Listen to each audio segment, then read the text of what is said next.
Kita mulai nggih.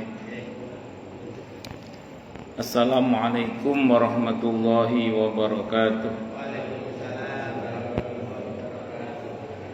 Bismillahirrahmanirrahim. Alhamdulillahi rabbil alamin. Wa bihi nasta'inu ala umurid dunya waddin. Wassalatu wassalamu ala asyrafil anbiya'i wal mursalin. Sayyidina wa habibina wa syafi'ina wa qurrati a'yunina wa maulana Muhammadin wa ala alihi wa ashabihi wa dhurriyyatihi ajma'in, amma ba'd. Ashhadu an la ilaha illallah wa ashhadu anna Muhammadar Rasulullah wa ufawwidu amri ilallah. Innallaha basirun bil ibad. Hasbiyallahu la ilaha illa huwa alaihi tawakkaltu wa huwa rabbul arsyil azim. Qala Allah ta'ala fi kitabihil karim hikayatan an nabiyillahi Musa alaihi salam. Rabbi shrah li sadri wa yassir li amri wahlul 'uqdatam min lisani yafqahu qawli. Para alim, para asatid, para asatidah, para bapak dan ibu sekalian, hafizoni wa hafizakumullah.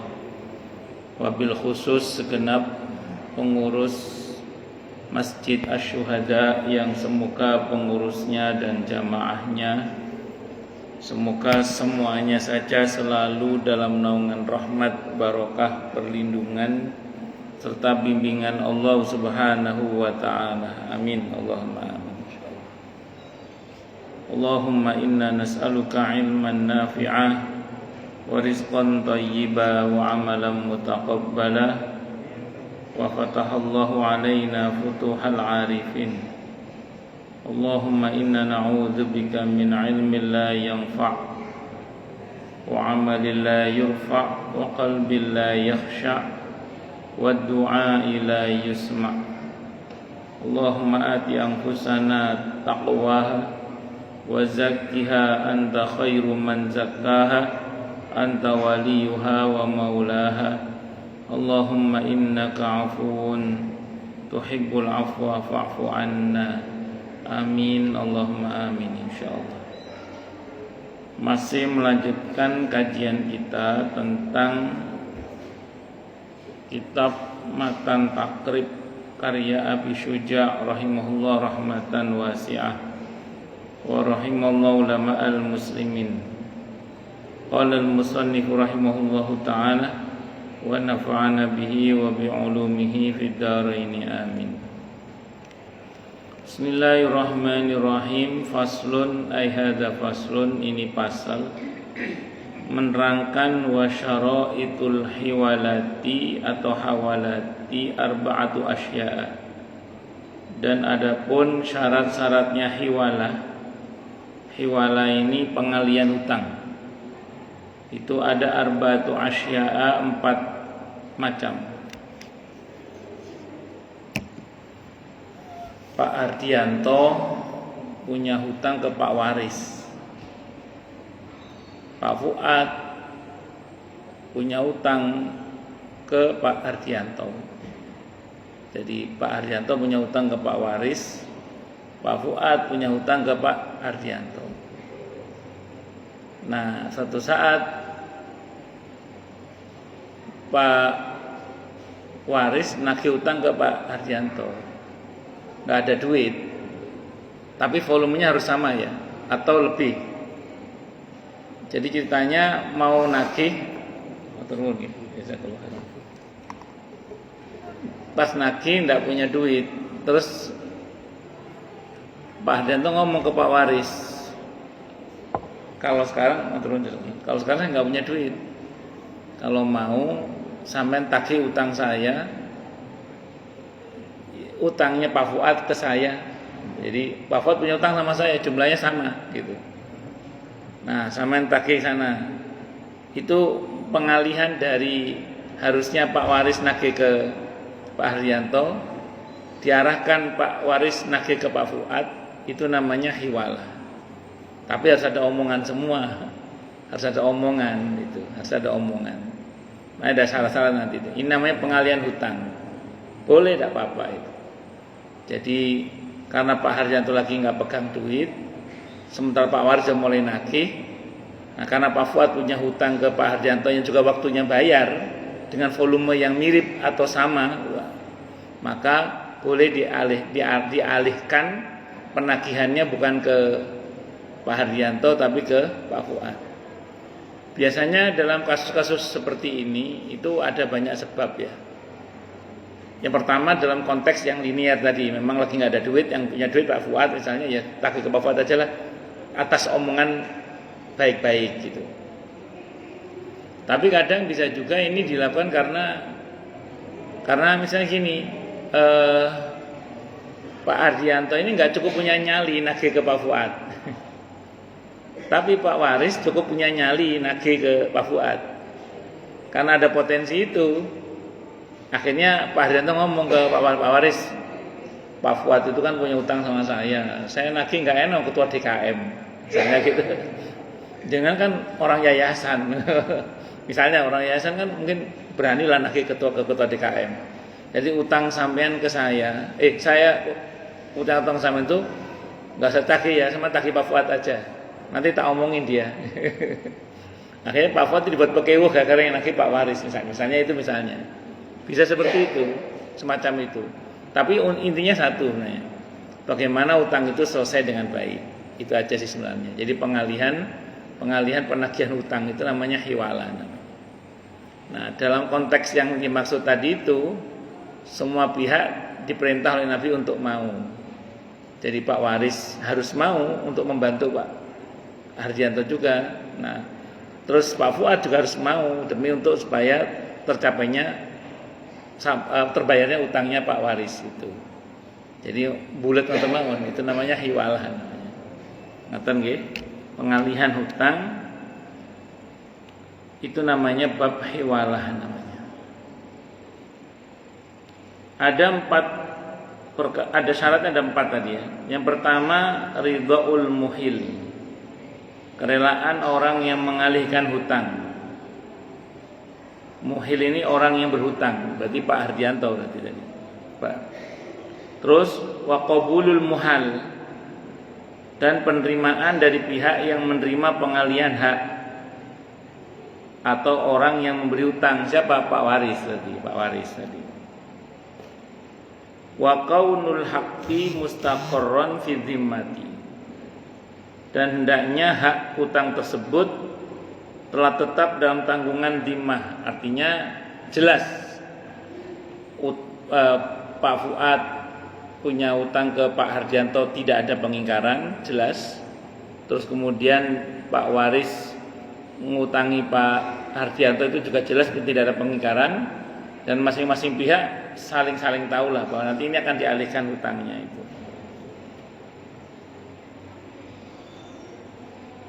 Wa infaqu ma fi dhimmatil muhili wal muhali alaihi fil jinsi wan nau'i wal hululi wat ta'jil. Dan harus sama ya. Harus sama antara utang yang ada dalam tanggungan muhil dan yang ada pada muhal alaihi. Dalam hal apa? Jenis, macam atau tipe, nau, tempo tunai kalau memang itu ada ketentuan temponya, atau penangguhan takjil. Jadi tipe utangnya harus persis, tidak boleh beda. Jadi memang qadarullah pas Pak Waris nagih, waktunya Pak Fuad juga bayar ke Pak Haryanto, itu waktunya, dan jumlah utangnya qadarullah sama atau lebih banyak. Lebih banyak berarti tidak apa-apa dibayarkan sebagian kan, nanti sebagian tetap bayar ke Pak Haryanto berarti. Itu seperti itu. Atau macamnya, utangnya Pak emas, qadarullah utangnya sama emas, sudah bayarnya emas sesuai misalnya. Atau ngutangnya beras, bayarnya beras sesuai. Jadi tidak ada beda. Wa tabra'u biha dhimmatul muhil, dan dengan terjadinya hiwalai tersebut bebaslah tanggungan muhil, orang yang mengalihkan hutang. Begitu deal Pak Waris mau, Pak Fuad juga mau deal bertiga, maka Pak Waris sudah tidak ada hak untuk menagih Pak Hardianto. Pak Waris punya hak untuk menagih Pak Fuad, dan Pak Fuad harus bayarnya ke Pak Waris. Sudah bukan lagi ke Pak Hardianto lagi, karena sudah dipindahkan hutangnya tadi itu. Tuh, ini contoh aja.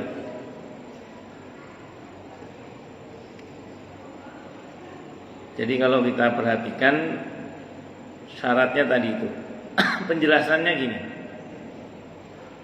Hiwalah secara bahasa berarti memindahkan. Hawalah atau hiwalah dalam istilah syar'i berarti akad yang berkonsekuensi memindahkan utang dari satu pihak ke pihak lain. Tadi saya contohkan ya, yang punya utang Pak Hardianto kepada Pak Waris. Pak Waris pas mau nagih Pak Hardianto nggak punya duit. Qadarullah Pak Fuad punya utang ke Pak Hardianto. Maka Pak Hardianto ngomong ke Pak Waris, Pak, Bapak tagih deh ke Pak Fuad. Saya mau nagih nggak enak, ketua DKM tadi misalnya gitu ya. Sama kan orang yayasan atau apa, kan bisa. Akhirnya Pak Waris, oh iya udah nggak apa-apa. Nah, nanti Pak Hardianto ngomong, Pak Fuad, mohon maaf ya, nanti sampai dosa berutang ke saya, bayar ke Pak Waris yang nagih ke sampean. Karena saya diceritakan apa adanya lah. Gitu. Itu pengalihan seperti itu. Itu namanya hiwalah namanya. Catatan, hiwalah disebutkan sebagai as-sulhu. Hiwalah disebutkan setelah as-sulhu, akad damai kemarin. Karena antara hiwala dan as-sulhu, perdamaian, bertujuan untuk menyelesaikan perselisihan. Setelah ini memang babnya mirip jaminan-jaminan semua sih. Ada doman, ada kafalah itu. Kalau doman kan nanggung risiko ya. Kalau kafalah nanggung orang nanti. Ini semua babnya masuk dalam ranah cabangnya sulhu sebenarnya. Cabang-cabang perdamaian. Bagaimana mendamaikan dua pihak yang sedang bermasalah dalam masalah muamalah. Nah, diantaranya melalui proses hiwalah ini diantaranya. Karena ini bagian dari upaya untuk mendamaikan para pihak yang sedang bermasalah secara muamalah. Terutama dalam konteks ini adalah hutang piutang.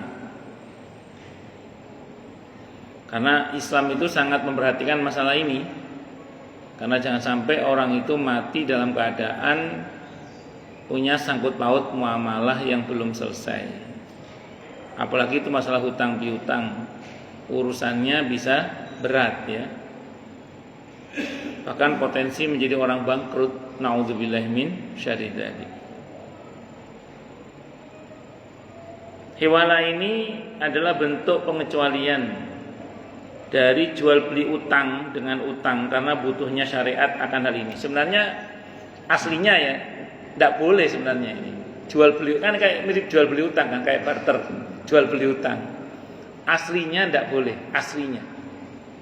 Cuman ini masuk dalam mustasnayat, pengecualian dalam syariat.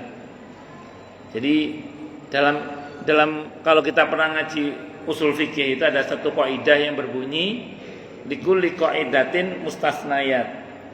Setiap ketentuan itu pasti ada pengecualiannya.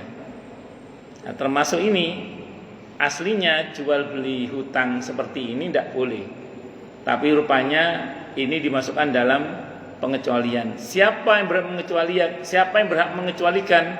Sahibu syariah, yang punya syariat, Allah dan Rasulnya Muhammad sallallahu alaihi wasallam. Makanya nanti itu ada kitab itu judulnya Al-Ighdina wal Istisna. Itu isinya tentang pengecualian-pengecualian itu. Dan itu saya ulang, yang berhak mengecualikan adalah sahibu syariah, yang punya syariat. Siapa? Allah dan Rasulnya Muhammad sallallahu alaihi wasallam. Itu namanya likulli qaidatin mustasnayat. Setiap ketentuan kaidah itu pasti ada pengecualian-pengecualiannya. Atau nanti kalau kita bahas lebih luas dalam masalah fikih itu ada azimah, ada rukhsah. Kalau azimah itu hukum asalnya. Kalau rukhsah itu keringanan-keringanannya. Tuh, jadi ada hukum asalnya, ada rukhsahnya, ada keringanan-keringanannya. Nah, hukum asalnya itu namanya azimah, bukan cimat, azimah. Ya. Azimah. Nah, sementara kalau rukhsah itu keringanan-keringanan. Kita itu kalau ngaji fikih, kalau semakin luas kajiannya, itu banyak ketemu keringanan-keringanan. Rukhsah-rukhsah itu banyak keringanan-keringanan. Nah, makanya orang kalau semakin luas ngaji fikihnya itu biasanya semakin fleksibel, tidak kaku biasanya. Kenapa? Karena ngerti, oh ini termasuk yang dikecualikan, ini yang mendapat keringanan. Tapi kalau fikih dasar biasanya minim keringanan, minim hukum keringanan, yang ada hukum asalnya, halal, haram, wajib, makruh, mubah. Nah, itu masih kaku bahasanya. Tapi tidak apa-apa, namanya fikih dasar memang begitu. Itu seperti itu.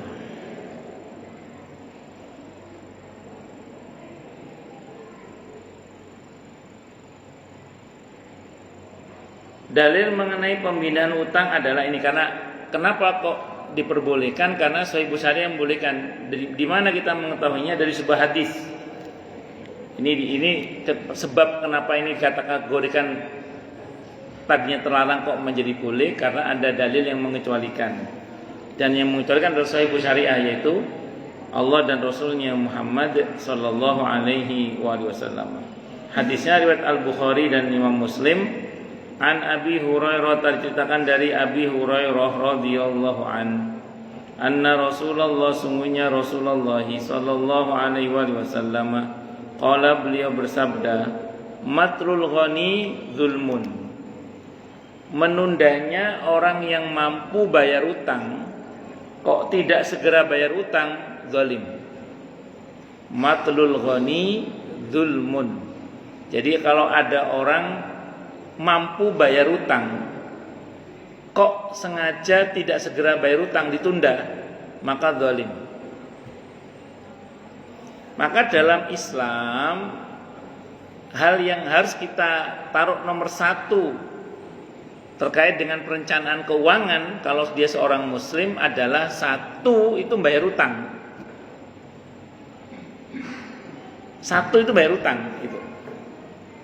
Bahkan saya baca dalam fikih sunnah, ketika ada seorang sahabat mau bayar zakat, secara bersamaan dia mau bayar utang. Kata Nabi, utang dulu, bukan zakat dulu, utang dulu.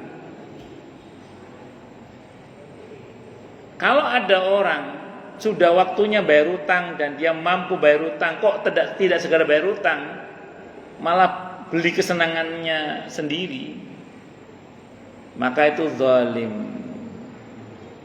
Nah, makanya orang yang berhutang itu harus jelas kapan bayarnya. Kalau belum waktu perjanjiannya, memang dia belum zalim, karena belum waktu perjanjian pembayaran. Kalau udah waktunya pembayaran kok nggak segera bayar, zalim sudah itu. Maka tidak boleh kita menggunakan untuk kepentingan pribadi kita. Gimana Ustadz, ini waktunya sekolah anak bayar sekolah, gimana? Ini waktunya anak-anak beli seragam, bagaimana? Ini saya mesti bayar utang. Yang betul utang dulu. Paling enggak, nah ini paling tidak, ngomong ke orang yang menghutangi itu, Pak Wenang, mohon maaf ya, misalnya, ini kan saya waktunya bayar utang ke bapak nih, misalnya ini, tapi anak-anak lagi butuh buat beli seragam Pak, izin ya, saya pakai dulu uangnya untuk beli seragam. Harus begitu. Kalau Pak Wenang mengatakan jangan, nggak ada pilihan, sudah bayar. Karena kalau nggak zalim, matrul ghani zulmun. Nah, cuma kan kadang orang nggak gitu. Udahlah, nggak ada minta-minta maafnya, uang dipakai gitu aja untuk kepentingan keluarga. Udah gitu kalau ketemu pura-pura nggak kenal lagi, repot ya. Di sini nggak ada Pak, tempat lain begitu, tempat lain. Naudzubillah min syarri dzalik. Allahu Akbar. Kadang ya tega beli sesuatu yang baru depan orang yang menghutangi, padahal belum bayar utang itu ya ono. Bahkan ada orang itu nanya ke saya, Kata yang di online, biasanya yang ditagih malah lebih galak Pak Ustadz. Iya betul. Sampai yang nagih itu malu. Ada orang itu cerita ke saya. Saya ini heran sama teman saya ini Ustadz. Dia punya utang sama saya. Kalau ke pengamen, ke pengemis, ngasih itu royal Ustadz. Dermawan dia, ngasih pengemis itu royal dia. Tapi punya utang sama saya nggak bayar Ustaz. Jadi senang sedekah tapi nggak bayar utang. Itu mirip dengan orang yang rajin sholat qobliyah subuh nggak sholat subuh itu, ya kan? Rajin sedekah, rajin nyumbang tapi utang nggak bayar. Itu sama dengan apa tadi? Puasa Senin Kamis tapi Ramadan nggak puasa. Seperti itu. Kalau kata Nabi, matrul ghani zulmun. Kalau dalam hadis Sahih Bukhari sebutkan barang siapa yang berhutang dan dia berniat untuk membayar hutang, maka Allah akan bantu dia untuk membayar hutang. Kalau sampai meninggalnya tidak terbayar hutangnya, maka dalam tanggungan Allah. Dalam satu riwayat dalam tanggungan Allah dan Rasulnya Muhammad SAW. Barang siapa yang berhutang dan tidak berniat bayar, gak niat bayar, maka Allah akan menghancurkannya.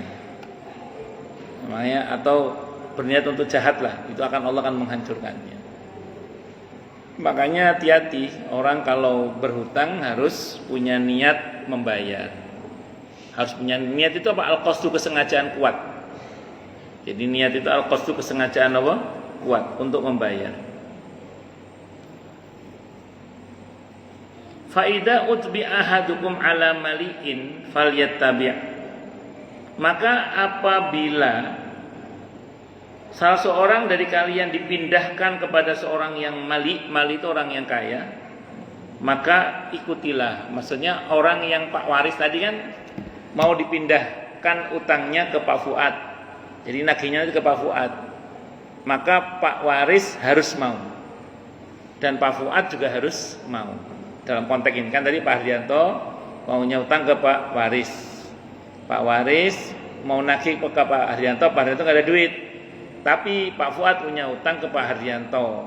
Maka Pak Haryanto melong ke Pak Waris. Pak Waris lagi ke Pak Fuad aja. Nanti saya ngomongin Pak Fuad. Ini Pak Waris harus mau. Kalau memang Pak Fuad mali itu orang yang punya duit maksudnya. Tapi kalau yang dipindahkan itu orang yang akan ditagih itu adalah orang yang nggak punya duit, Pak Waris berhak menolak.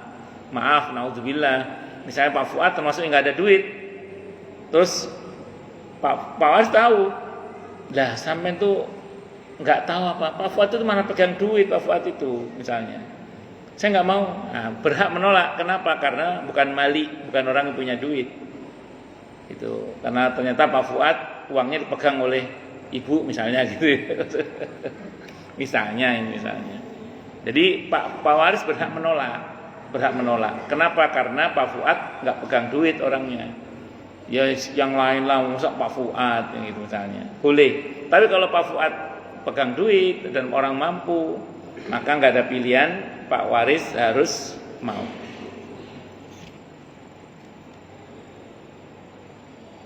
Ini hadis Al-Bukhari dan Imam Muslim.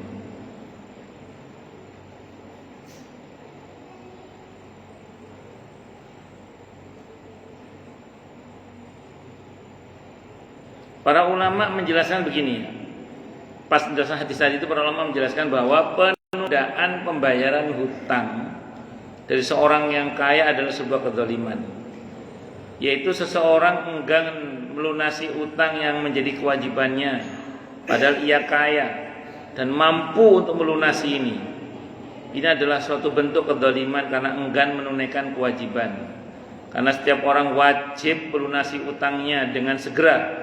Karena ia punya kemampuan, ketika dia punya kemampuan, kecuali memang utangnya ada jelas kapan bayarnya atau ada temponya atau ada perjanjian nyicilnya, itu beda bab kalau itu. Jangan sampai dalam keadaan mampu malah menunda-nunda melunasi. Karena menunda melunasi utang dalam keadaan mampu, karena ini tentu karena mual ya, karena muales itu ya. Ia termasuk kedzaliman Wal a'yadu billah, naudzubillah min syarri dzalik ini. Dijelaskan lagi siapa yang memindahkan, masih melanjutkan dari penjelasan hadis tadi itu, siapa yang memindahkan utang kepada orang yang mampu, maka ikutilah. Maksudnya harus mau. Misalnya tadi Ahmad berutang kepada Zaid sebesar 100 rial. Ahmad berkata kepada Zaid, saya akan meminta Amr sebesar 100 rial untuk melunasi utangku padamu. Amr akan melunasi utangku kepadamu sebesar 100 rial tadi. Zaid dalam hal ini harus menerima, karena sabda Rasulullah Muhammad SAW, jika salah seorang dari kalian dipindahkan kepada seorang yang kaya, maka ikutilah. Jadi kalau nanti utangnya dialihkan ke yang lain harus dituruti. Maka itulah, kecuali Amr sebagai muhal alaih adalah orang fakir. Ternyata dialihkan ke orang yang tidak mampu. Dan Pak Waris tahu tadi misalnya, enggak, saya enggak mau, mosok ke dia. Apa yang bisa saya ambil dari dia misalnya gitu ya. Atau biasa enggan bayar utang, atau maaf, yang mau ditagih oleh Pak Waris ini yang dipindahkan oleh Pak Hardianto ternyata orangnya tipe orang yang kepalanya kepala belut misalnya gitu, susah dipegang, sintat situ lari sana luas. Ini orangnya sering ghosting ini, enggak mau saya. Nah, terkenal, jadi orangnya terkenal licik, enggak mau. Pak Waris juga tidak mau. Atau dekat kepada seseorang sehingga sulit diadukan kepada hakim. Jadi ini tipe orang yang susah bisa, nanti kalau ada masalah apa-apa di belakang hari diadukan ke pengadilan susah, karena dia orang dekat, ya ring satunya pejabat setelah atau apa gitu. Enggak, saya nggak mau bermasalah sama dia, susah sama orang itu. Itu jadi Pak Waris itu berhak menolak kalau orang yang ditunjuk oleh Pak Hardianto itu satu nggak punya duit.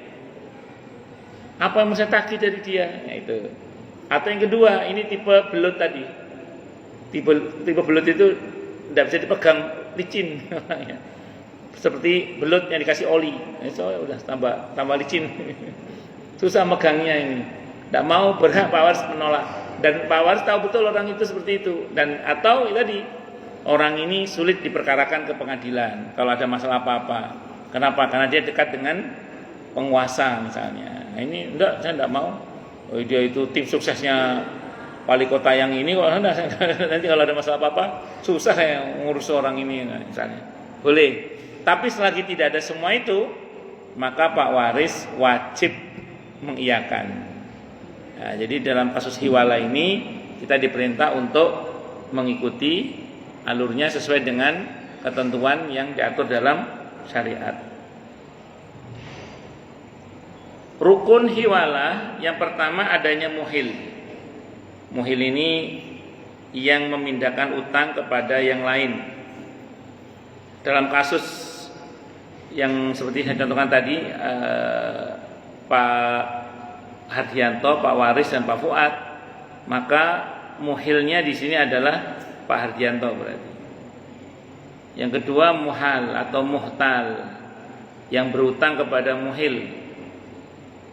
Dalam hal ini yang berutang kepada muhil. Muhil itu Pak Fuad berarti. Yang muhil kan beliau. Yang berutang ke muhil berarti Pak Fuad. Nah, Pak Waris nanti yang diutangi, Pak. Terus kemudian kalau muhal alaih, yang menerima pengalian utang Pak Waris. Jadi ada muhil, ada muhal atau muhtal atau dan muhal alaih, al-muhal alaih. Jadi ada Pak Hardianto yang punya utang ke Pak Waris, ada Pak Fuad yang punya utang ke Pak Hardianto, dan ada Pak Waris yang nanti akan dialihkan utangnya ke Pak Fuad. Terus muhal bih, utang yang ada pada muhal harus dilunasi pada muhil. Jadi nanti Pak Fuad nggak lagi bayar ke Pak Hardianto, tapi ke Pak Waris, dan itu bertepatan dengan waktu yang berbarengan. Memang waktunya Pak Hardianto bayar ke Pak Waris dan waktunya Pak Fuad bayar ke Pak Hardianto. Memang pas waktunya itu. Terus kemudian dain lil muhil, adanya utang muhil yang harus dilunasi oleh muhal. Dalam hal ini memang Pak Fuad lagi memang punya hutang kepada Pak Hardianto yang memang harus dilunasi sebagaimana Pak Hardianto punya utang sama Pak Waris yang memang sudah waktunya untuk dilunasi. Pokoknya harus sama. Kalau nggak sama, misalnya nagihnya sekarang, sementara Pak Fuad perjanjiannya bayarnya baru tahun depan. Nah, itu nggak masuk, harus sesuai. Terus sighah, ada ucapan, ada omongan, jangan diam-diam baik. Harus ada omongan. Paling nggak WA lah. Pak, mulai sekarang Pak, bukan saya lagi yang nagih. Yang nagih adalah Pak Waris. Pak Waris sudah mau utang Bapak ke saya itu ditagih oleh beliau karena saya punya utang sama beliau. Terangkan aja. Itu seperti itu. Dan dalam hal ini selagi tidak ada masalah, maka harus diiyakan. Syarat hiwala ada 5, yaitu ridho dari muhil, orang yang berutang dan ingin mengalihkan utangnya. Memang. Yang kedua, muhal, orang yang berutang pada muhil juga menerima. Jadi harus ini muamalah memang harus mau semua ya. Terus yang ketiga, utang yang dialihkan keadaannya masih tetap dalam pengakuan, tidak ada yang mengingkari. Pak Fuad mengakui punya utang ke Pak Hardianto, Pak Hardianto mengakui punya utang ke Pak Waris. Yang keempat, adanya kesamaan utang antara muhil dan muhal alaih. Orang yang menerima pengalihan utang dari muhil dalam jenisnya, macamnya, waktu penangguhannya dan waktu pembayarannya harus sama. Kalau beda nggak bisa. Kesamaan ini mesti ada agar tidak terjadi sesuatu yang berlebih, sehingga jadi utang yang memperoleh manfaat jatuhnya pada riba nanti takutnya. Jadi harus persis utangnya Pak Hardianto ke Pak Waris 1 juta, utang Pak Fuad ke Pak Hardianto juga 1 juta, sehingga sama. Nah, atau Pak Fuad punya 2 juta, hak tagihnya 1 juta berarti. Nanti 1 juta tetap ke Pak Hardianto berarti. Itu tadi tidak boleh ngambil lebih. Dan utang itu diketahui jumlah dan sifatnya. Bukan utang yang enggak jelas. Hutang yang jelas. Jadi hutang yang diketahui jumlahnya.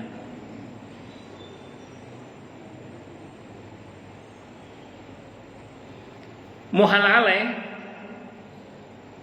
dalam kasus yang saya sebutkan tadi itu tidak dipersyaratkan ia harus qabul menerima dalam hal hiwala. Cukup qabul dari si muhal am, atau dalam hal ini kan tadi saya katakan ada muhil, ada muhal alaih. Nah, dari pihak si muhal alaih itu tidak disyaratkan harus qabul. Tidak disyaratkan. Yang penting adalah cukup qabul dari muhal, dari Pak Fuadnya berarti. Jadi dari Pak Fuadnya. Jadi Pak Hardianto ngomong ke Pak siapa?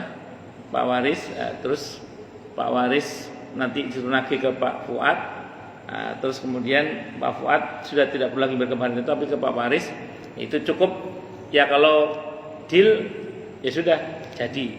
Nah, itu sifatnya begitu, sudah deal ya sudah jadi, tidak ada masalah. Itu seperti itu.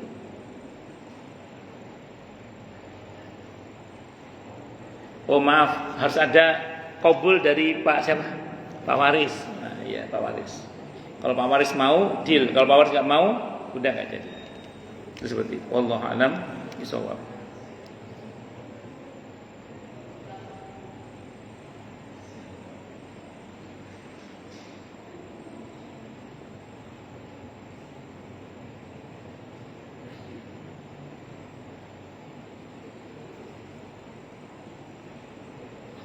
Monggo silakan yang mau tanya, protes, marah boleh silakan. Kalau enggak saya teruskan lagi yang lain. Monggo kalau ada.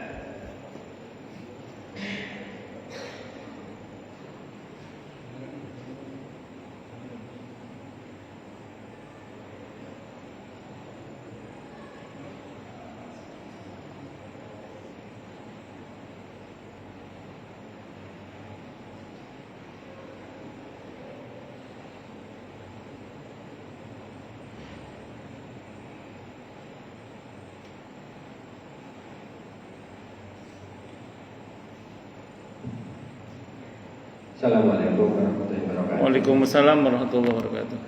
Ustaz mau menanyakan tentang apabila seseorang berhutang itu masih sekantor, kemudian sudah keluar dari saya, tapi hutangnya masih ada dan susah dihubungin, sehingga kayak lost kontak gitu. Oke. Nah ini tindakannya itu apakah kan istilahnya dongkol gitu karena memang awalnya berakhir dengan tidak baik sehingga tidak bisa hubungan jadi lebih jelek atau putus lah gitu. Nah itu hutangnya itu secara syarinya itu apakah diikhlaskan atau tetap dianggap sebagai hutang karena possibility kemungkinannya untuk bayar itu sudah tipis gitu. Tindakannya sebagaimana. Terima kasih. Oke. Yang pertama, untuk kasus yang seperti itu, kalau kita merujuk pada arahan Al-Quran di Al-Baqarah 280 ya, 280 itu kan, kalau betul seperti itu keadaannya, sikap kita yang menghutangi ya, bisa mengikhlaskan bisa.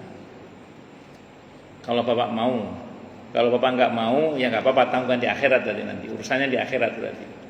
Karena kan Bapak tadi bilang susah dihubungi, beritanya di mana udah nggak jelas, kan ada harapan dia bisa bayar juga.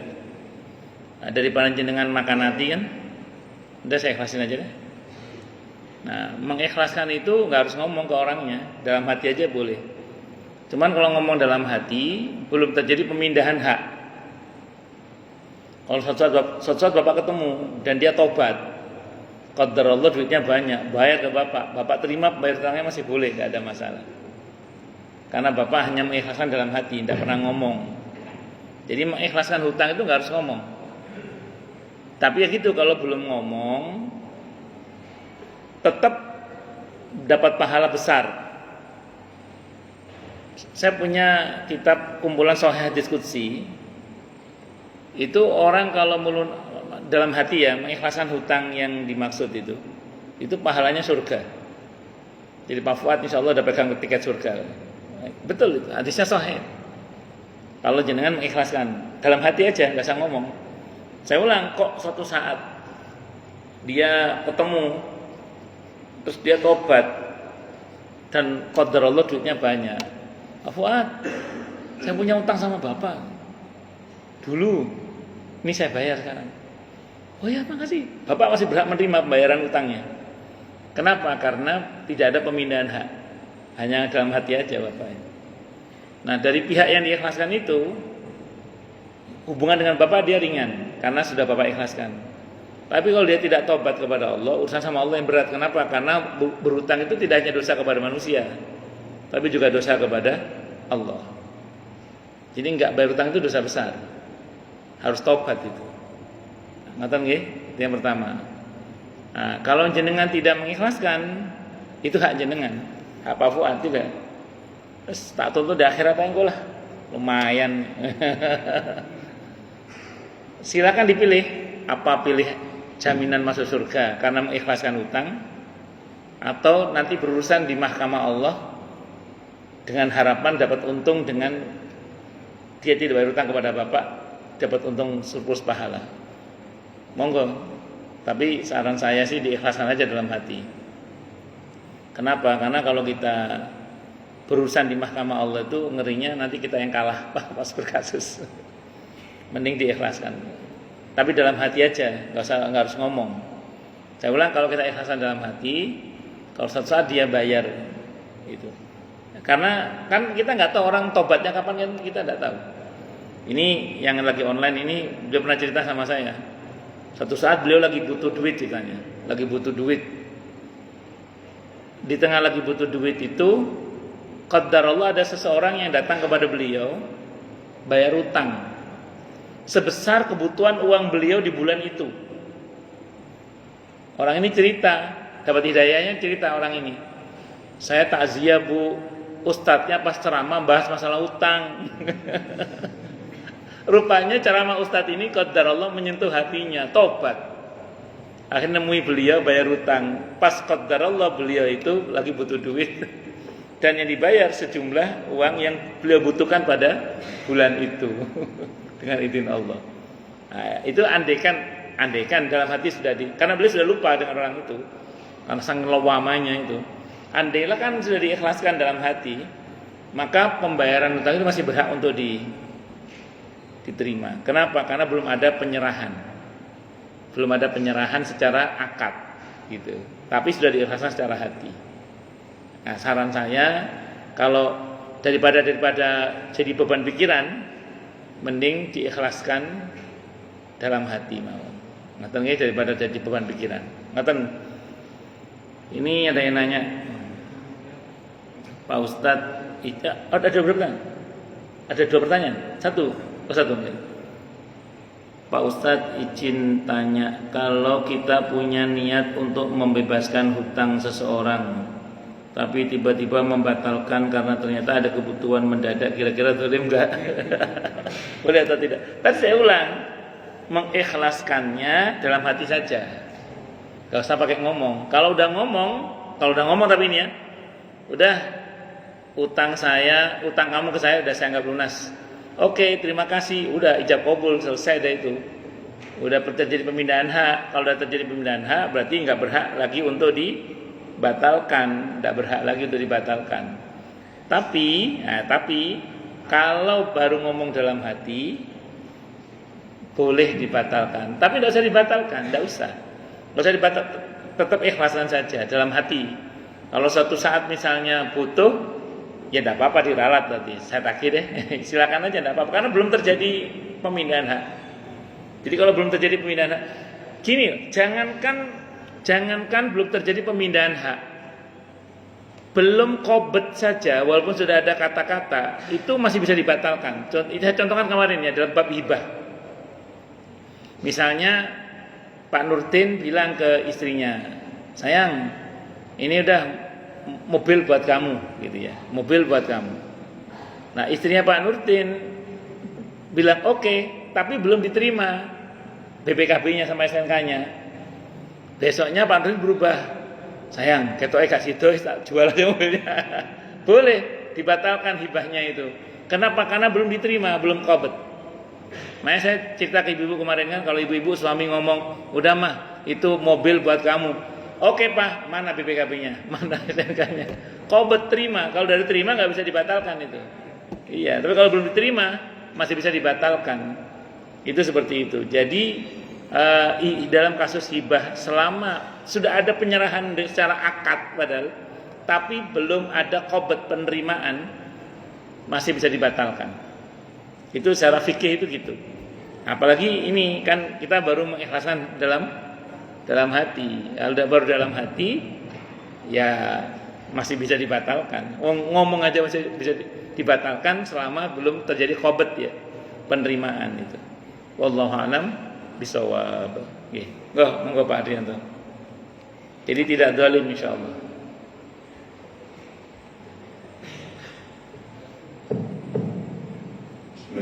Assalamualaikum warahmatullahi wabarakatuh. Waalaikumsalam warahmatullahi wabarakatuh. Ustaz, saya ingin menanyakan terkait dengan utang antar perusahaan dan perusahaan. Okay. Dalam suatu kegiatan usaha, katakanlah perusahaan A punya kewajiban untuk membayar kepada perusahaan B.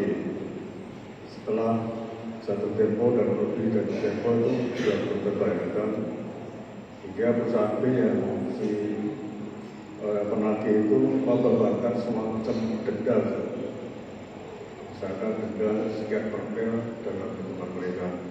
Nah, ini tidak disebutkan di awal. Hukumnya seperti apa yang saya tanyakan. Kemudian yang kedua, dalam fenomena menjelang lebaran seperti ini kita sering melihat di jalan-jalan itu ada jasa penukaran uang baru ya. Misalnya kita buka 1 juta dikasih 900.000 uang yang baru.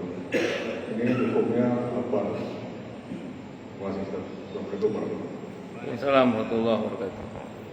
Tadi saya ralat, jadi bukan qabul pada Pak Waris, tapi qabul dari Pak Fuad ya. Yang harus qabul justru Pak Fuadnya yang punya hutang kepada Pak Hardianto. Tapi saya ulang, sihat akad sebaiknya memang diomongin bertiga lah. Itu kalau bab hewalah. Sedikit menyimpang mengingat yang tadi. Saya ralat. Baik, yang pertama bagaimana pemberlakuan denda dalam kasus keterlambatan pembayaran hutang. Saya ngomong secara dasar dulu nih.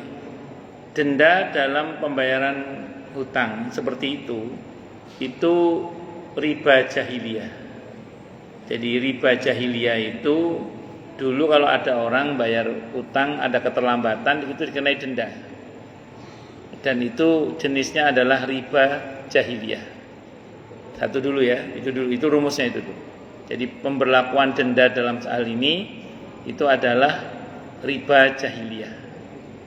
Yang kedua, kita bicara per kasus sekarang.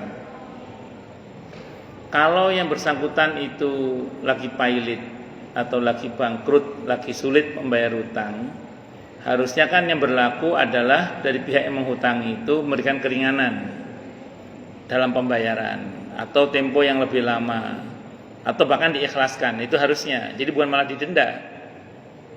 Tapi kalau ini yang ketiga berarti kasusnya ada indikasi kuat bahwa yang berhutang ini nakal. Di sini memang ada pembahasan. Ada pembahasan dari kalangan ulama kontemporer itu. Ada yang mengatakan boleh ditetapkan denda, tapi tidak untuk diambil oleh orang yang menghutangi, tapi nanti untuk aktivitas sosial, tabarruh. Ada yang mengatakan boleh, ini pendapat yang pertama. Pendapat yang kedua, kalau dalam konteks uang kita, boleh dituntut sesuai dengan inflasinya aja.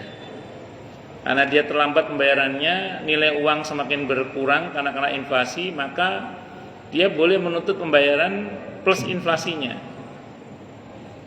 Nah ini tidak termasuk mengambil untung, tapi mengambil haknya sesuai dengan nilai. Saya sampaikan kemarin ulama kontemporer itu dalam hal ini berdalil kepada Al-Baqarah 279 itu. Yang di ujung itu tentang riba itu. Di ujung ayatnya Allah berfirman, la tadlimuna wa la tudlamun. Kalian yang menghutangi, Al-Baqarah 279 itu, kalian yang menghutangi itu jangan mendolimi, jangan pasang bunga gitu maksudnya, tapi jangan didolimi juga. Jadi kalau ada indikasi orang itu nakal kan dolim berarti kan, maka si pihak yang menghutangi berhak menuntut pengembalian sesuai dengan inflasinya. Tapi bukan denda namanya, tapi menuntut sesuai dengan nilai harus kembali. Kalau dulu nggak ada ini, kenapa? Karena dulu kan emas perak kan stabil. Nah ini nggak stabil, ada inflasinya, maka berhak dituntut sesuai dengan inflasinya itu. Jadi tergantung dari kasusnya, Pak. Tapi secara prinsip penetapan denda itu, apalagi nggak ngomong sebelumnya kan, itu masuk dalam kategori riba jahiliyah itu. Haram secara prinsip dulu ya. Nanti kalau bicara per kasus tadi rinciannya yang saya pahami. Wallahu a'lam bishawab. Yang kedua mengenai penukaran uang. Penukaran uang. Kalau secara umum dan umumnya ulama kita, ulama-ulama kontemporer itu mengkategorikan uang itu sebagai alat tukar. Alat tukar itu tidak sama dengan komoditi. Sehingga kalau ditukarkan harus sama, tidak boleh ada selisih. Kalau ada selisih namanya riba fadl, Jadi makanya uang kita itu oleh ulama kontemporer sekarang ini, umumnya ulama kontemporer itu dikategorikan dalam kategori benda ribawi. Nah, jadi benda ribawi karena dia alat tukar, bukan komoditi. Tidak berlaku kaidah komoditi untuk alat tukar. Sehingga kalau ditukarkan harus sama. Kalau tidak sama berarti riba fadl. Nah, jadi itu satu dulu. Nah, namun nanti gini, bagaimana kalau begini? Kita ngomong ke tukang tukar duit itu, Pak, saya tukar 100.000 dapatnya. Nanti uang lelah saya kasih sebagai ujroh. Jadi dia menukarkan uang baru ke bank-bank tertentu itu, kan dia korban waktu, biaya, tenaga mungkin. Kita bayar sebagai ujroh. Jadi 100.000 tetap dapat 100.000. Nanti dia minta upah berapa? Nah, ini ada yang mengatakan boleh kalau begini. Nanti akadnya berarti ijaroh. Jadi sama carikan saya uang baru itu, nanti saya kasih upah 100. Nah, jadi 100 tetap tukarnya sama, nggak ada beda. Nanti dikasih upah ya. ujroh, namanya ijaroh. Ini pendapat yang kedua. Pendapat yang ketiga, ada yang mengatakan begini, uang kertas kita itu dianggap sama dengan emas. Ini analisa yang kedua ya, dianggap sama dengan emas. Nah, emas itu masuk dalam kategori benda ribawi, yang kemarin tidak boleh ditukar kecuali dengan yang sama. Dan harus cash, tidak boleh tidak cash. Pertanyaannya, apakah uang kertas kita sekarang masih sama dengan emas? Analisa sebagian ulama kontemporer mengatakan begini, uang kertas kita itu sama dengan emas itu sebelum tahun 1971, di mana negara kalau mau mencetak uang itu harus punya cadangan emas, sehingga saat itu uang kertas itu sama dengan emas. Tapi setelah tahun 1971 sudah nggak berlaku lagi aturan itu. Kan ada kejahatan moneter kan, di mana negara yang mau mencetak uang itu nggak harus punya emas, tapi bisa pinjam dolar ke Bank Dunia, tapi uangnya nggak boleh dipakai, tapi bunganya terus jalan, sehingga uang kertas sekarang ini tidak bisa disamakan dengan emas, karena pengadaannya tidak harus ada emas. Kalau dulu ada. Nah, karena uang sekarang ini tidak bisa lagi disamakan dengan emas, berarti dia bukan benda ribawi lagi. Berarti kalau ditukarkan dengan selisih tidak ada masalah. Nah, ini pendapat yang ketiga ya. Terus gimana Ustaz? Nah, pakai kaidahnya Sayyidina Umar radhiyallahu anhu. Fatrukur riba wa riba. Tinggalkanlah riba dan riba. Apa riba itu? Sesuatu yang kamu ragu ini riba atau tidak. Kalau mau aman, datang saja sama orangnya itu, bilang, Pak, saya tuker 200.000 dapat 200.000. Nah, Bapak kan kemarin nukerin ini, saya bayar upah berapa? Bapak minta upah berapa untuk biaya penukaran? Oh, apa untuk Bapak kemarin berlelah-lelah nuker duit ini, saya bayar berapa, Bapak? Itu baru bisa kalau begitu. Wallahu a'lam bishawab. Ada yang lagi yang lain? Apa? Yang kedua tadi apa, Pak? Sebentar. Yang kedua tadi? Itu yang kedua tadi ya. Oh, saya jawab online dulu ya. Pak Ustadz, bagaimana hukumnya berutang dengan pegadaian yang menggunakan jaminan berupa emas? Kemarin udah kita bahas masalah rahan ya, masalah gadai. Gadai yang benar itu ini gadai yang benar ya. Ada orang berhutang, terus karena tidak ada juru catat atau tidak ada saksi, atau ada tapi dia nuntut jaminan, maka jaminan ini diperbolehkan, tidak ada masalah, dengan perjanjian sekian waktu di mana harus dibayar utang itu. Kalau tidak dibayar, maka jaminannya itu dijual atas kesepakatan berdua, dijual, nanti sesuai dengan hutangnya diambil oleh orang yang menghutangi, lebihnya diserahkan kepada orang yang berhutang tadi itu. Jadi berhutang dengan jaminan itu boleh, tidak ada masalah. Dan saya ulang kemarin, asas muamalah kita terutama dalam transaksi yang tidak tunai itu adalah asasnya tidak percaya. Bukan seudon, tapi tidak percaya. Karena tidak percaya maka harus diusahakan ada hitam di atas putih, ada saksi, bahkan kalau perlu ada jaminan. Itu seperti itu. Wallahu a'lam bishawab. Nggih, monggo silakan. Assalamualaikum warahmatullahi wabarakatuh. Waalaikumsalam warahmatullahi wabarakatuh. Ustaz, ingin bertanya, jika ada teman atau rekan yang memiliki utang beberapa kali tapi riwayatnya tidak ada niatan untuk mengembalikannya. Nah, kita sebagai pemberi utang, jika menjaga jarak dengan beliau, apakah kita masuk kategori berdosa? Baik. Itu yang pertama. Yang kedua, jika orang tersebut tidak ada keinginan untuk membayar utang atau seperti Pak Ustadz bilang zolim, itu kategori dosa kecil atau dosa besar? Baik. kasih Ustaz. Oke. Bismillahirrahmanirrahim. Ada orang terkenal kalau ngutang nggak pernah bayar. Soalnya dia mepet bapak nih, mau pinjam duit.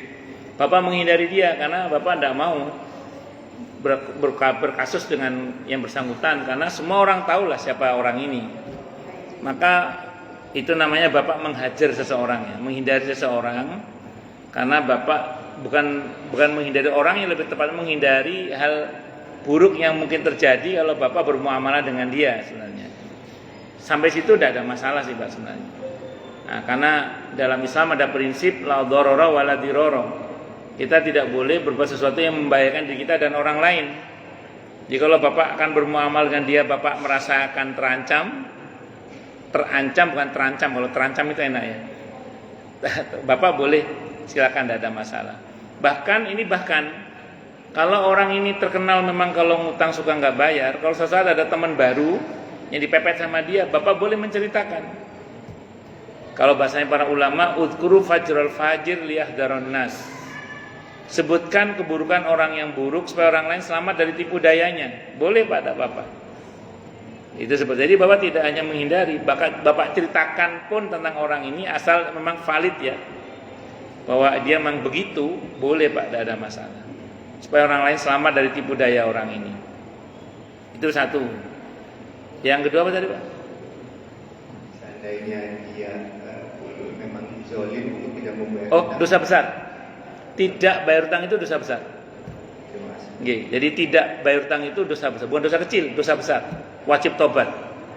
Nah, tobatnya wajib minta maaf sama orang yang dia hutangi dan wajib mengembalikan wa'addi kulladzi haqqin haqqahu. Kembalikan barang yang berhak-haknya itu. Kalau tidak bisa mengembalikan, harus minta ridhonya orang yang dia zalimi itu. Ya. Wallahu a'lam bishawab. Moga Mas. Belakang.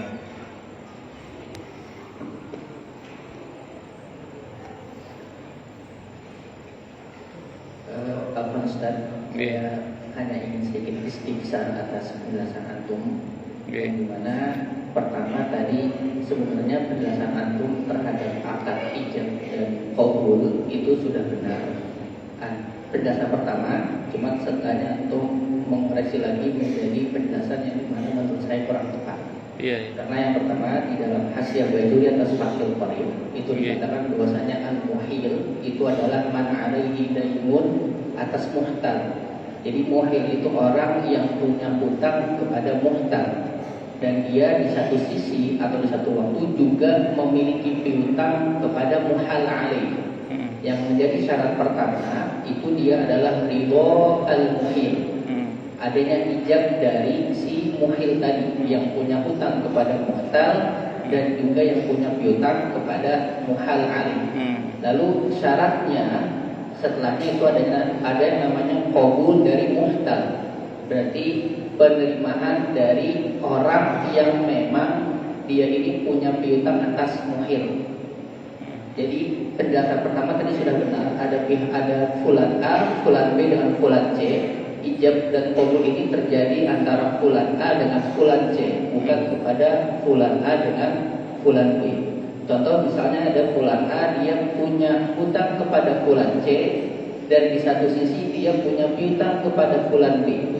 Maka ijab di dalam hawalah ini terjadi antara fulan A dengan fulan C. Tidak ada yang namanya kaitan dengan fulan B. Bahkan dikatakan di dalam Hasyiah Bajuri bahwasanya tidak diperhitungkan adanya ridho atau ijab dari muhal alaih. Seperti itu. Terima kasih.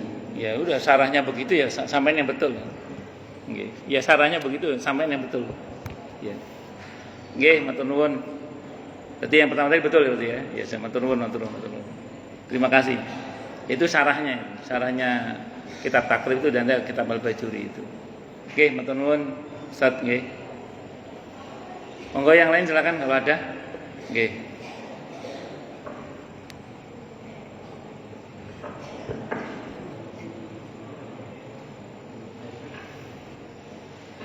Assalamualaikum Ustaz. Waalaikumsalam warahmatullahi wabarakatuh. Melanjutkan pertanyaan mengenai pengikhlasan hutang tadi ya. Nggih. Kan ada yang dari awal kita sudah mengikhlaskan dalam Oke. arti ya sudahlah, karena kita tahu yang menghutang itu tidak mampu. Yang kedua, kita mengikhlaskan karena yang bersangkutan itu meninggal, Ustaz.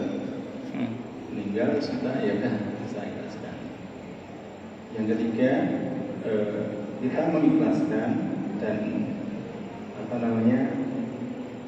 tanda petik Ustaz ya, ada harap-harap.com lah ya, ada saya ikhlaskan lah, tapi balik lumayan lah gitu. Nah itu dari tingkatan ikhlas tadi, apakah pahalanya sama Ustaz dan tadi sampai kita mengikhlaskan kan pahalanya surga nggak Ustaz? Tapi case-nya kan beda-beda dari tiga hal tersebut. Terima kasih. Assalamualaikum Waalaikumsalam warahmatullahi wabarakatuh. Saya baca dalam kitab At-Tadhkir Imam Al-Qurtubi juga ada di situ. Terus ada dalam tadi kumpulan Sahih Hadits Qudsi tadi itu juga ada. Jadi jangankan mengikhlaskan, memberikan keringanan dan kemudahan dalam pembayaran saja itu sudah surga balasannya. Apalagi Pak Haji Unang sudah berusaha mengikhlaskan, terus apalagi sempat mengikhlaskan, walaupun kemudian agak gimana, tapi masih intinya satu ya, memberikan kemudahan dan keringanan dalam orang bayar hutang itu. Apalagi sampai mengikhlaskan, itu jaminannya surga, betul. Nanti cek itu dalam kumpulan Sahih Hadits Qudsi. Dalam kitab At-Tadhkir Imam Al-Qurtubi itu juga ada pas pembahasan tentang syuhada Uhud yang wafat yang kemudian dikatakan ilatain kecuali yang punya hutang itu. Itu ada pembahasannya dari beliau itu. Nah, nanti ada pembahasan situ yang intinya itu jaminannya surga. Jadi jenengan punya itikat baik untuk memudahkan orang bayar hutang saja, apalagi sampai mengikhlaskan. Walaupun dalam hati itu sudah tiket surga kepegang, insyaallah ya. Tapi ini harus dipegang oleh orang yang menghutangi, jangan yang berhutang. Kalau yang berhutang pegang dalil ini nanti, loh sampean kan kalau pengen masuk surga ikhlas ke situ. Ngoten nggih. Ustaz, satu lagi. Tadi kan kita sudah ngasih terus mereka bayar Ustaz. Apakah pahalanya tetap sama pahala surga juga atau bagaimana Ustaz? Meskipun yang mana? Jadi dari awal kita ikhlasin tuh. Ikhlasin kan pahalanya. Terus. Tapi suatu saat karena yang dihutang itu dapat lotre lah ya, terus bayar lunasin itu gimana Ustaz? Dan itu kita terima kasih. Saya ulang tadi, kalau pengikhlasannya itu hanya dalam hati, belum ngomong kan nggih. Terus belum ada pemindahan hak kepada yang bersangkutan kan, cuma ngomong dalam hati aja kan. Nah, itu ada poin pahala di sisi Allah, udah ada dapat pahala itu, poin itu. Tapi karena belum ada pemindahan hak, andaikan suatu saat yang bersangkutan itu bayar, boleh, masih berhak diterima sebagai pembayaran hutang, tidak ada masalah. Karena belum ada pemindahan hak sama sekali. Kan baru dalam hati aja kan. Tapi dalam hati itu sudah ada nilai di sisi Allah, itu sudah ada nilai di sisi Allah. Kan kalau fikih kan menuntut adanya akad kan, menuntut adanya yang terdohirkan gitu. Tapi kalau urusan sama Allah kan batin sudah ada nilai itu. Tapi kalau secara dohir belum ada pemindahan hak, maka secara hukum kalau suatu saat beliau bayar, jenengan berhak menerima sebagai pembayaran hutang, tidak ada masalah. Belum ada pemindahan hak sama sekali, belum ada. Ngaten nggih, wallahu alam bisawab. Monggo yang lain silakan kalau ada.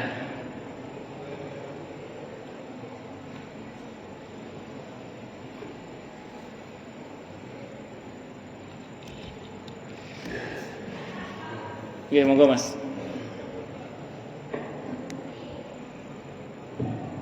Assalamualaikum warahmatullahi wabarakatuh. Waalaikumsalam warahmatullahi wabarakatuh. Di sini Ustaz mau bertanya.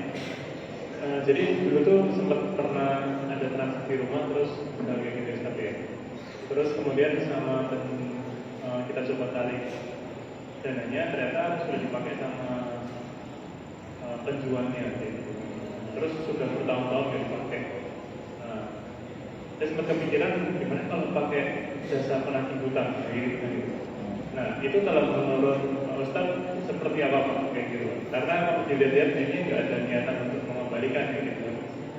Sempat saya bilang ini saya coba ingatkan ya Pak ya, nanti ini di sebulan ini sama bulan depan, tapi setelah kalau memang bulan depan belum, di bulan ketiga tidak ada niatan, nanti akan dibantu mengingatkan oleh jasa ini kayak gitu. Nah itu menurut Pak Ustadz seperti apa? Itu nanti masuk dalam bab adzufru nanti. Dzufru itu mengambil paksa. Dalam Islam boleh, dalam fikih Islam boleh, asalkan ada pengakuan bahwa memang itu dia punya utang sama bapak. Jadi dalam hal ini keberadaan uang bapak pada pihak yang bapak maksud tadi itu diakui oleh yang bersangkutan. Cuma yang bersangkutan tidak ada itikat baik untuk membayar kepada bapak, malah menggunakan uang itu. Nah, kalau bapak merasa perlu mengambil tindakan paksa tadi namanya adzufru, itu boleh tidak apa-apa. Ngambil paksa itu boleh. Bahkan ada kan bapak ambil paksa sendiri langsung, bapak congkel apa bapak, nah itu boleh tidak apa-apa. Itu namanya adzufru namanya. Tapi senilai dari apa yang menjadi hak bapak, nggak boleh lebih dari itu. Itu namanya adzufru namanya. Ya, boleh tidak apa-apa. Asalkan memang diakui itu uang bapak ya.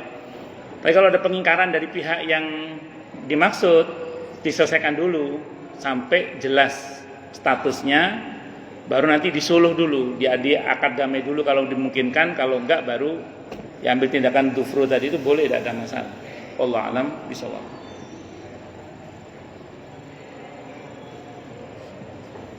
Monggo yang lain silakan. Kalau ada.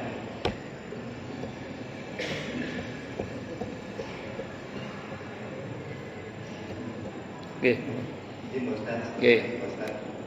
Pak Ustadz, jika dalam keseharian hidup kita terus ada mungkin entah disengaja atau terlupa pembayaran yang berhubungan dengan sistem perpajakan, terus entah perpajakan atau pembayaran yang rutin, terus kita ada keterlambatan bayar karena lupa atau itu, terus timbul suatu denda, apakah itu masuk dalam kategori riba atau berdosa sebagai warga negara? Terima kasih. Ini tidak boleh online jawabnya ini. Saya hilangkan dulu suaranya ya.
Kategori riba jahiliyah tadi itu sebenarnya. Tapi sebenarnya di pada poin yang Bapak maksud tadi itu saya sudah bermasalah. Itu seperti itu. Tapi saya ngomong gini bukan berarti Anda tidak bayar ya. Nanti kalau Anda nggak bayar tanggung resikonya. Tanggung resikonya. Resiko muamalahnya, resiko sosialnya pasti ada. Itu seperti itu. Wallahu a'lam bishawab. Terpaksa disensor suaranya. Oke, monggo yang lain silakan. Oke, monggo.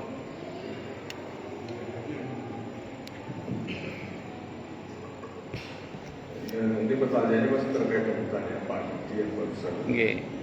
Ada beberapa teman-teman saya itu memandang bahwa seorang karyawan yang dikenakan PPh itu dianggap sebagai income rutin yang dia keluarkan, apakah bisa diterima seperti itu? Ya, kalau dulu kiai saya bilang anggap iuran wajib Bang. Kata kiai saya. Jadi kalau kan kita itu dituntut untuk bayar Yang Bapak maksud tadi itu kan. Itu kalau kata kiai saya itu anggap iuran wajib. Anggap iuran wajib gitu. Karena bagaimanapun juga kan memang tidak boleh gitu. Kalau kita merujuk pada fikih-fikih klasik yang ada ya, sependek yang saya pahami ya. Itu seperti itu dengan aneka ancamannya yang sangat luar biasa. Tapi ya kita bicara dinamika bernegara itu kan memang ya beda-beda. Saudi sendiri kan sekarang sudah menetapkan pajak perorangan juga kan, itu seperti itu. Ya dengan pertimbangannya masing-masing. Saya kira itu, wallahu a'lam bishawab. Boleh tidak apa-apa. Dianggap kalau kata kiai saya anggap iuran wajib. Anggap iuran wajib. Maksud saya kalau itu kita posisikan sebagai infak ya. Apapun yang hilang dari seorang mukmin nilainya sedekah. Apapun yang hilang dari seorang mukmin nilainya adalah sedekah. Kan kita kena sistem, Pak. Itu kan mau tidak mau harta kita harus diambil kan. Apapun yang hilang dari seorang mukmin nilainya adalah sedekah. Karena kalau kita tidak bayar ya ruwet juga urusan sosialnya itu nanti. Ya dengan motor gak dibayar pajaknya, insya Allah diangkut motornya itu. Jadi ya harus bayar. Mau gimana lagi? Sistemnya begitu, Pak. Ya, saya ini kan kalau saya pemahaman saya tapi saya keluarkan 2,5% dari 2,5% itu saya anggap yang dipotong PPN-nya tadi. Jadi kalau saya masih tetap mempunyai kewajiban yang 2,5% itu. Oh, itu udah maksud saya. Bapak tadi kan bilang infak. Kalau zakat beda lagi, Pak. Tidak bisa. Iya jangan, beda. Kalau zakat beda lagi. Kalau yang Bapak maksud adalah infak, iuran wajib lah gitu, itu silakan, tidak apa-apa. Tapi kalau nanti dianggap sudah keluar zakat, tidak boleh lah. Beda pajak sama zakat itu beda. Ya di samping jenis harta, kan zakat itu amwalun maksusatun, harta tertentu. Terus kemudian batas tertentu, pelakunya tertentu, peruntungan juga tertentu, tidak semuanya gitu. Maka tidak bisa disamakan antara pajak dengan zakat. Bahwa orang yang bayar zakat melalui lembaga amil terpercaya skala nasional itu bisa mengurangi pajak, itu persoalan lain. Tapi tidak bisa disamakan bahwa kalau sudah bayar pajak berarti sudah bayar zakat. Nggak bisa disamakan dalam hal ini. Ini dua hal yang berbeda. Wallahu a'lam bishawab. Monggo yang lain silakan.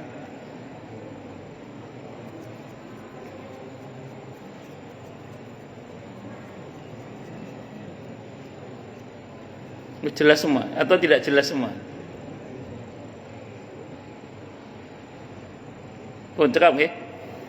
Kita tutup dengan hamdalah. Alhamdulillahirabbil alamin. Semoga kajian kita bisa bermanfaat, mubarakah fid dini wad dunya wal akhirah untuk kita, keluarga kita dan seluruh umat Islam semuanya.